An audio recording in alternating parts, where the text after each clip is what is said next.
മുല്ലപ്പെരിയാർ വിഷയത്തിൽ social network കൂട്ടായ്മ നെറ്റിൽ നിന്നും തെരുവിലേക്കിറങ്ങി. കൊച്ചിയിൽ നടന്ന സമരപരിപാടികൾ നിയമജ്ഞൻ വി.ആർ. കൃഷ്ണയ്യരുടെ സാന്നിധ്യം കൊണ്ട് ശ്രദ്ധേയമായി.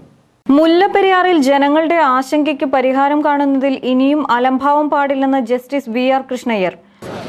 മുല്ലപ്പെരിയാറിനെതിരായി പുതിയ മുല്ലപ്പെരിയാർ നമ്മൾ സൃഷ്ടിക്കും.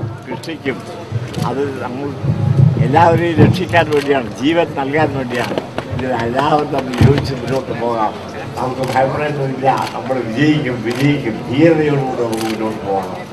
എനിക്ക് 116 കൊല്ലമായ ഒരു ഡാമിനെ, ഒരു അണക്കെട്ടിനെ എതിർക്കുന്നത് എനിക്ക് മനസ്സിലാവുന്നില്ല. 116 കൊല്ലം പഴക്കം ചെയ്തു മാറ്റി നമ്മൾ പുതിയത് കെട്ടാം. ഗവൺമെന്റ് വരൂ, ഡൽഹി ഉറങ്ങല്ല, ഡൽഹി കേരളത്തിലേക്ക് കൊച്ചി നഗരമില്ലാതായി പോകും. നമ്മൾ സമ്മതിക്കില്ല. കൊച്ചി നഗരം മുന്നോട്ട് പോകുക തന്നെ ചെയ്യും. കൊച്ചി അറേബ്യൻ സീയുടെ രാജ്യമാണ്. അതുകൊണ്ട് നമ്മൾ നിശ്ചയമായി നമ്മൾ മുന്നോട്ട് പോകും. ഈ മുദ്രാവാക്യത്തോടുകൂടി അന്ധകാരം അകറ്റും, വെളിച്ചം വീശും. ആ നിലയ്ക്ക് നമ്മൾ ഈ മുല്ലപ്പെരിയാർ പുതിയ അണക്കെട്ട് കെട്ടും. അതാണ് റിയോ കരാറിൽ നിശ്ചയിച്ചിട്ടുള്ളത്.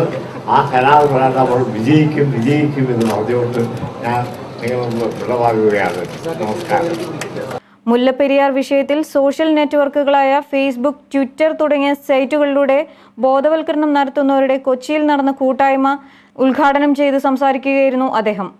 ഇതിനോടനുബന്ധിച്ച് നടന്ന മെഴുകുതിരി കൊളുത്തിയുള്ള പ്രകടനത്തിൽ 100 കണക്കിന് ആളുകൾ പങ്കെടുത്തു.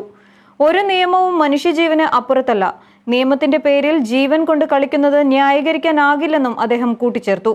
ഹൈബി ഈഡൻ MLA, നടി റിമ കല്ലിങ്കൽ, അഡ്വക്കേറ്റ് മഞ്ജു കോമത്ത് എന്നിവർ സംസാരിച്ചു. ലക്ഷ്മി അതുൽ, രാജു P. നായർ, ഷോൺ മേക്കാട്ട് എന്നിവർ പരിപാടിക്ക് നേതൃത്വം നൽകി.